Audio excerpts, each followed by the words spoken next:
Hey there YouTube. So for this video I wanted to cover a simple example of the health savings account form 8889 that is included with your form 1040 tax return if you make any HSA contributions or take any distributions during the year. So the form should definitely be filled out if you personally made any HSA contributions or you had contributions via your employer. Okay, and you'll be able to find that on your W-2 that you receive at the end of the year. So in this example here we have John Q. taxpayer. He's an individual single filing taxpayer, so non-married. And in our fact pattern here, John has a high deductible insurance plan and he has contributions to his health savings account by both his employer and he's going to make some additional contributions. And so how do we complete the form? Well, the first issue is always what's a high deductible plan?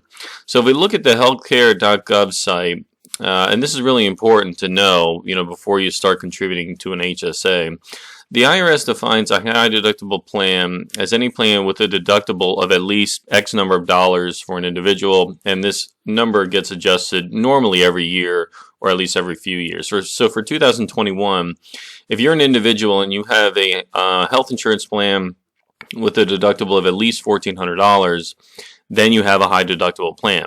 Okay, so high deductible plans generally offer less coverage and the premium is much cheaper, so it's really just kind of like disaster health insurance. If you find you have one of those plans, you can have an HSA. If you don't have a high deductible plan, then you cannot use an HSA. The IRS will not allow it. So in John's case here, he basically opted for basic health insurance. It's a high deductible plan. He pays a low monthly premium, so he's allowed to have an HSA account. Okay, so very important to check that every year. Check your policy, make sure you even have a high deductible plan before you start opening an HSA or making any contributions. Okay, so John has an HSA. So what are his limits? Well, during the 2020 tax year, the limits for an eligible individual was $3,550. So that's the most amount of money that can be contributed to the HSA between both the employer and yourself. Okay, so you have to use this total and keep this total in mind when you're adding up both your contributions and your employer's contributions. So I'm going to jump down to line 9 first, and then we'll go back up here. So employer contributions made to your HSA. In this case, John's W-2 showed that he had 1,000. So if you look at your W-2 in box 12, it's typically coded as letter W, HSA contributions by the employer on your behalf. That's the amount that you're going to put in line 9. So in this case, again, John has $1,000 was contributed by his employer, and so he enters $1,000 there.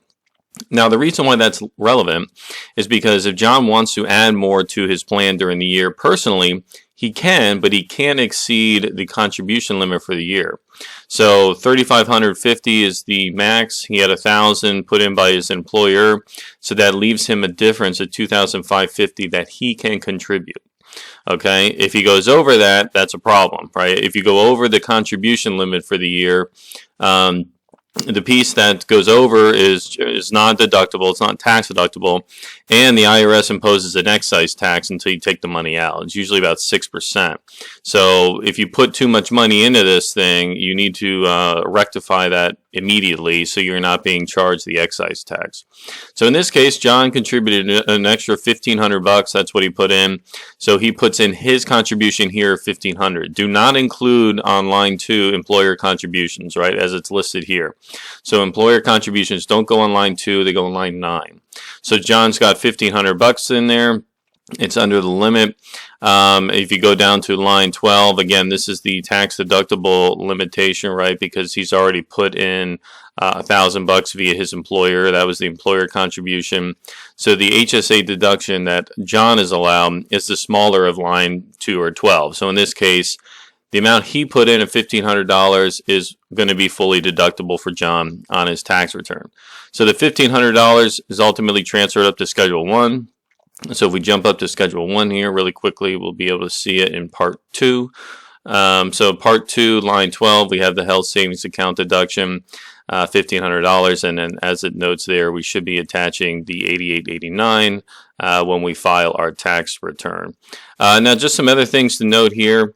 HSA distributions, this must be completed if you take money out of the HSA during the year to pay for medical costs, right? So if you receive distributions, you're going to report them here on lines 14A, and then you need to indicate how much of that distribution was used for qualified medical costs. Now, the nice things about HSAs now is they kind of work almost like a checking account, right? You'll get a debit card that you could swipe at the doctor's office or at the pharmacy to pay for medical expenses, and that's the easiest way to track, that you're actually using the funds for medical costs. Okay, so in this example, again, John just put money in during the year. He didn't have any HSA distributions because he didn't have to go to the doctor, so no medical expenses for that year. But in the event that he does start to take distributions to cover those costs, those amounts and the piece that qualifies as the medical expense will be reported here also.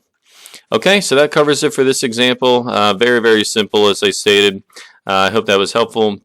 Again, if you have any questions, please leave me a comment below. Happy to help where I can. And I look forward to seeing you again on the next video. Thank you.